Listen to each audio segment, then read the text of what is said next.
Hello दोस्तों, अस्सलाम वालेकुम। उम्मीद है आप सब ठीक होंगे। आज का जो हमारा लेक्चर है वो लेक्चर नंबर 7 है। जैसे कि आपको पता है कि ये एक subject special botany interview questions के हवाले से ये एक सीरीज़ चल रही है। तो उसमें आज जो है हम शेप्स ऑफ बैक्टीरिया पढ़ेंगे। और सबसे पहले मैं बताता चलूँ, अगर आप किसी को कोई चीज़ की ज़रूरत हो या कोई चीज़ पूछना चाहता है या कोई सजेशन देना चाहता है तो ये मेरा व्हाट्सएप नंबर है, इसी पे आप जो है वो मैसेज की कर दिया करें, ठीक है।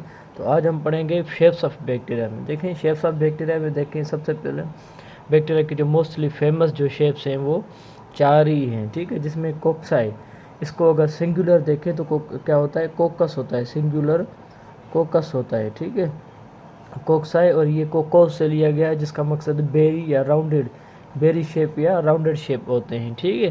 तो इसके बहुत सारे टाइप होते हैं। अगर ये एक है तो इसको मोनोकोकस कहा जाता है, अगर ये 2 है तो डाइप्लोकोकस कहा जाता है, अगर ये चेन ऑफ कोकस है तो उसको स्ट्रेप्टोकोकस कहा जाता है, अगर ये चेन ऑफ कोकस है तो स्ट्रेप्टोकोकस कहा जाता है। उसके बाद अगर ये बंच ऑफ कोकस है तो उसको कहा जाता है ग्रेप्स लाइक जो बंच होता है ना, उसको कहा जाता है स्टेफाइलोकोकस। अगर उसके बाद ये 8 है और क्यूब ऑफ 8 है कोकस है तो उसको हम क्या कहते हैं, सरसिना कहा जाता है, यानी कि cube of 8 coccus cocci is called as the sarcina. उसके बाद बेसिलाई जो होते हैं ये राड शेप होते हैं, कभी कभार ये तो इसको बेसिलस से लिया गया जिसका मकसद है राड शेप। तो ये क्या होते हैं, राड शेप होते हैं। इसी तरह से bacilli, monobacillus, diplobacillus, streptobacillus, ये सारे के जो इसके एग्जाम्पल हैं, सारे के सारे जो है वो इसी के एग्जाम्पल भी हैं, ठीक है। फिर स्पाइरला है तीसरा जो है, और चौथा जो है विब्रियो है, जिसको क्या कहा जाता है, कामा कहा जाता है। ये स्पाइरला इसी तरह से होता है, स्पाइरला, ठीक है। और चौथा जो है विब्रियो और कामा है।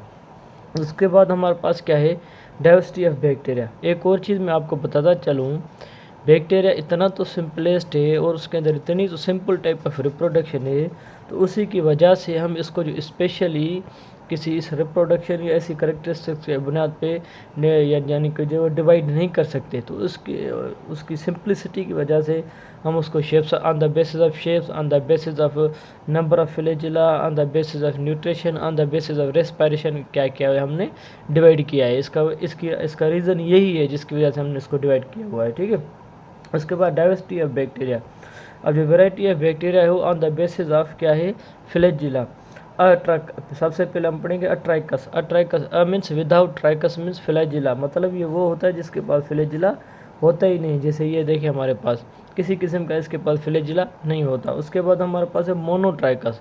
Mono means single pair of flagella, जब उसकी एक साइड पे सिंगल पेयर ऑफ जब फ्लैजिला हो तो उसको क्या कहा जाता है, मोनोट्राइकस कहा जाता है।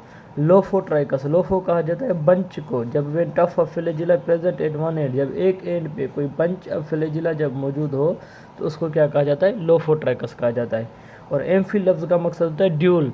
ट्राइकस मीन्स फ्लैजिला, टफ ऑफ जब flagella present at both ends, यानी कि दोनों साइड से, इधर भी फ्लैजिला हूँ और इधर भी क्या हो, फ्लैजिला हो, तो उसको क्या कहा जाता है, एम्फीट्राइकस कहा जाता है। उसके बाद हमारे पास क्या है, पेरीट्राइकस। पेरी कहा जाता है ओवरऑल।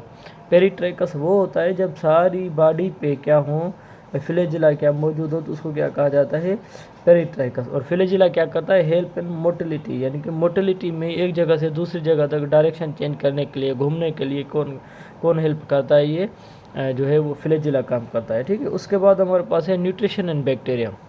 न्यूट्रिशन में देखें तो सबसे पहले होते हैं ऑटोट्रॉफिक। ये ऑटोट्रॉफिक वो होते हैं जो अपना खाना खुद बनाते हैं, ठीक है। उसके बाद दूसरा होता है हमारे पास हेटरोट्रॉफिक, और हेटरोट्रॉफिक वो होते हैं जो अपना खाना खुद बना नहीं सकते, अदर सोर्सेज पे डिपेंड करते हैं।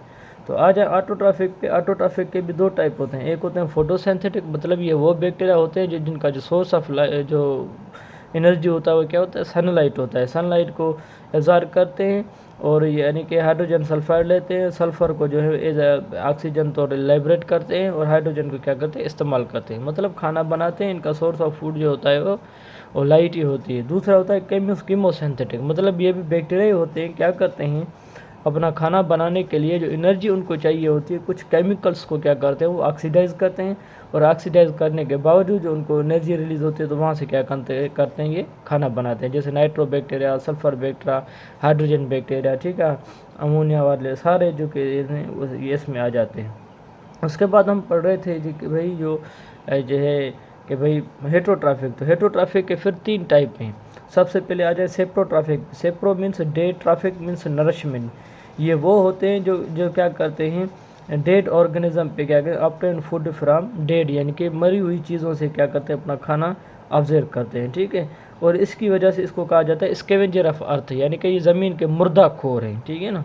उसके बाद ये कौन से हैं, रिसाइकलर ऑफ न्यूट्रिएंट्स हैं, न्यूट्रिएंट्स को रिसाइकल में भी क्या करते हैं, हेल्प करते हैं।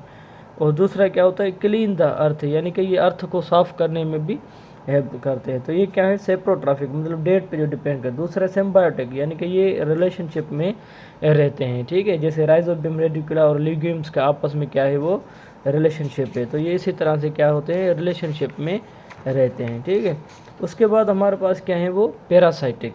पैरासाइटिक क्या होते हैं, ये एक होस्ट और गेस्ट का रिलेशनशिप होता है। ये पैथोजेनिक होते हैं, डिजीज़ काजिंग होते हैं, ठीक है। पैरासाइटिक जहाँ पे भी होते हैं उनको नुकसान भी पहुँचाते हैं और फ़ायदा भी लेते हैं। जैसे टाइफाइड का हो जाना, टेटनस का हो जाना, रिंग रॉट ऑफ पोटैटो को हो जाना, और भी बहुत सारी डिजीज़, सारी को सारी जो डिजीज़ होते हैं वो कौन काज करता है, ये पैरासाइटिक बैक्टीरिया करते हैं, ठीक है। आज के लिए इतना ही काफ़ी, दुआ में याद रखिएगा। शुक्रिया।